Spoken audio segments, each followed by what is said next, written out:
नमस्कार दोस्तों, आपके अपने चैनल UR TV पर आप सभी का बहुत स्वागत है। चलिए सुनते हैं आज का प्रेरक प्रसंग, संगत का असर। एक अध्यापक अपने शिष्यों के साथ घूमने जा रहे थे। रास्ते में वे अपने शिष्यों को अच्छी संगत की महिमा समझा रहे थे, लेकिन शिष्य इसे समझ नहीं पा रहे थे। तभी अध्यापक ने फूलों से भरा एक गुलाब का पौधा देखा। उन्होंने एक शिष्य को उस पौधे के नीचे से तत्काल एक मिट्टी का ढेला उठाकर लाने को कहा। जब शिष्य ढेला उठाकर लाया तो अध्यापक बोले, अब इसे सूंघो। शिष्य ने ढेला सूंघा और बोला, गुरुजी, इसमें तो गुलाब की बड़ी अच्छी खुशबू आ रही है। तब अध्यापक बोले, बच्चों, जानते हो इस मिट्टी में यह मनमोहक महक कैसे आ रही है? दरअसल इस मिट्टी पर गुलाब के फूल टूट टूट कर गिरते रहते हैं, तो मिट्टी में भी गुलाब की महक आने लगती है, जो कि ये संगत का असर है।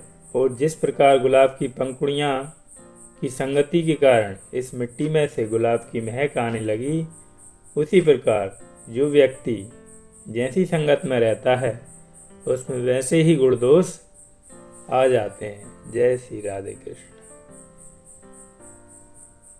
चलिए सुनते हैं दूसरा प्रेरक प्रसंग। एक समय की बात है, एक नदी में एक महात्मा स्नान कर रहे थे। तभी एक बिच्छू जो पानी में डूब रहा था, उसे बचाते हुए बिच्छू ने महात्मा जी को डंक मार दिया। महात्मा ने उसे कई बार बचाने की कोशिश की। बिच्छू ने उन्हें बार बार डंक मारा।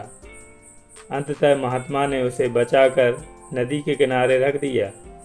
थोड़ी दूर खड़े यह सब महात्मा के शिष्य देख रहे थे। जैसे ही वे नदी से बाहर आए तो शिष्यों ने पूछा कि जब वह बिच्छू आपको बार बार डंक मार रहा था तो आपको उसे बचाने की क्या आवश्यकता थी? तब महात्मा ने कहा, बिच्छू एक छोटा जीव है, उसका कर्म है काटना। जब वह अपना कर्तव्य नहीं भूला तो मैं मनुष्य हूँ। मेरा कर्तव्य दया करना है, तो मैं अपने कर्तव्य को कैसे भूल सकता हूँ? जीवन और समस्याएं। अगला प्रेरक प्रसंग। किसी शहर में एक आदमी प्राइवेट कंपनी में जॉब करता था। वो अपनी ज़िंदगी से खुश नहीं था। हर समय वो किसी न किसी समस्या से परेशान रहता था। एक बार शहर से कुछ दूरी पर एक महात्मा का काफिला रुका। शहर में चारों ओर उन्हीं की चर्चा थी। बहुत से लोग अपनी समस्याएं लेकर उनके पास पहुंचने लगे। उस आदमी ने भी महात्मा के दर्शन करने का निश्चय किया। छुट्टी के दिन सुबह सुबह ही उनके काफिले तक पहुंचा। बहुत इंतजार के बाद उसका नंबर आया। वह बाबा से बोला, बाबा, मैं अपने जीवन से बहुत दुखी हूँ। हर समय समस्या मुझे घेरे रहती है। कभी ऑफिस की टेंशन रहती है, तो कभी घर की अनबन हो, और कभी अपने सेहत को लेकर परेशान रहता हूँ। बाबा, कोई ऐसा उपाय बताइए कि मेरे जीवन से ये सारी समस्याएं खत्म हो जाएं और मैं चैन से जी सकूं। बाबा मुस्कुराए और बोले, पुत्र, आज बहुत देर हो गई है। मैं तुम्हारे प्रश्न का उत्तर सुबह दूंगा, लेकिन क्या तुम मेरा एक छोटा सा काम करोगे?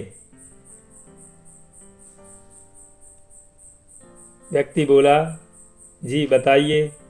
हमारे काफिले में 100 ऊँट हैं। मैं चाहता हूँ कि आज तुम इनका ख्याल रखो। जब 100 के 100 ऊँट बैठ जाएं तो तुम सो जाना। ऐसा महात्मा ने उस व्यक्ति से कहा। ऐसा कहते हुए महात्मा अपने तंबू में चले गए। अगली सुबह महात्मा उस आदमी से मिले और पूछा, कहो बेटा, नींद अच्छी आई? वो दुखी होते हुए बोला, कहाँ बाबा, मैं तो एक पल भी नहीं सो पाया। मैंने बहुत कोशिश की, पर मैं सभी ऊँटों को नहीं बैठा पाया। कोई ना कोई ऊँट खड़ा हो ही जाता था। बाबा बोले, बेटा, कल रात तुमने अनुभव किया कि चाहे कितनी भी कोशिश कर लो, सारे ऊँट एक साथ नहीं बैठ सकते। तुम एक को बैठाओगे तो कहीं और कोई दूसरा खड़ा हो जाएगा। इसी तरह तुम एक समस्या का समाधान करोगे तो किसी कारणवश दूसरी खड़ी हो जाएगी।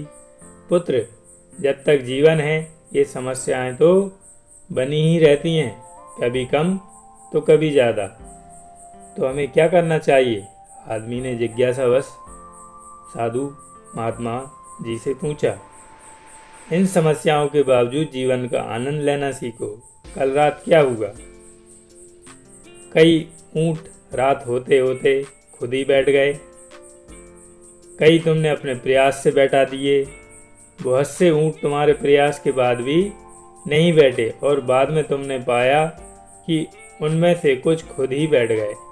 कुछ समझे? समस्याएं भी ऐसी ही होती हैं, कुछ तो अपने आप ही खत्म हो जाती हैं, कुछ को तुम अपने प्रयास से हल कर लेते हो और कुछ तुम्हारे बहुत कोशिश करने पर भी हल नहीं होती। ऐसी समस्याओं को समय पर छोड़ दो, उचित समय आने पर वे खुद ही खत्म हो जाती हैं।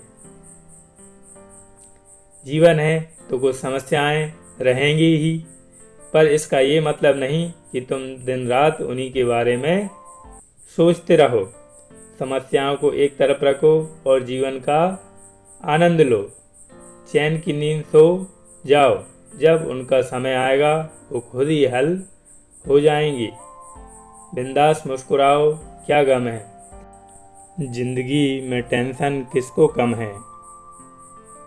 अच्छा या बुरा तो केवल भ्रम है। जिंदगी का नाम ही कभी खुशी कभी गम है। जय श्री राधे, जय श्री कृष्ण।